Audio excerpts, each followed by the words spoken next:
বন্ধুরা দেখো, আজকে ফুলকপি আলু নিরামিষ তরকারি করব। তো এখানে ফুলকপি কেটে নিয়েছি, আলু কেটে নিয়েছি, আর ফুলকপি আলু নিরামিষ তরকারিতে কি মশলা দেবো সেটা দেখাই।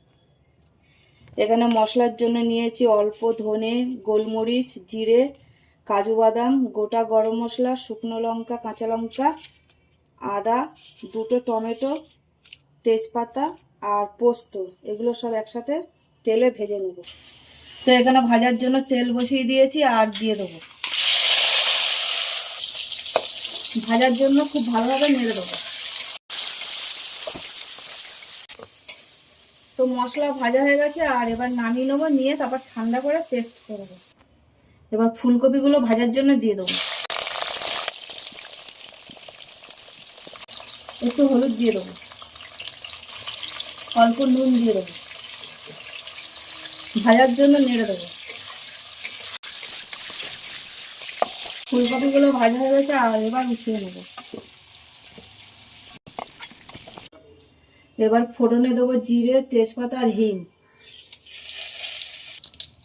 আলুগুলো দিয়ে দেবো।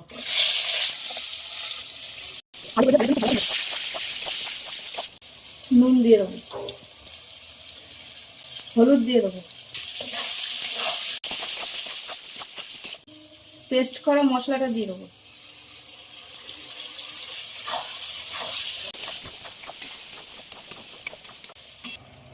মটরশুঁটি দিয়ে দেবো।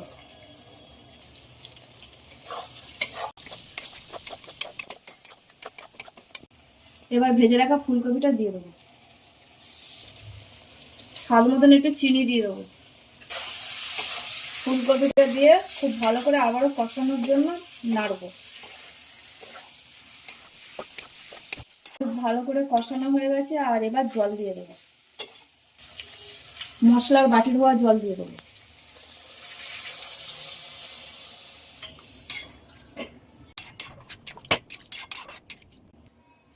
ফোটার জন্য ঢাকা দিয়ে দেবো।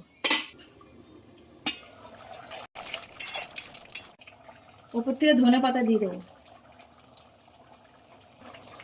ধনে পাতা দিয়ে একটু ঘি দিয়ে দেবো।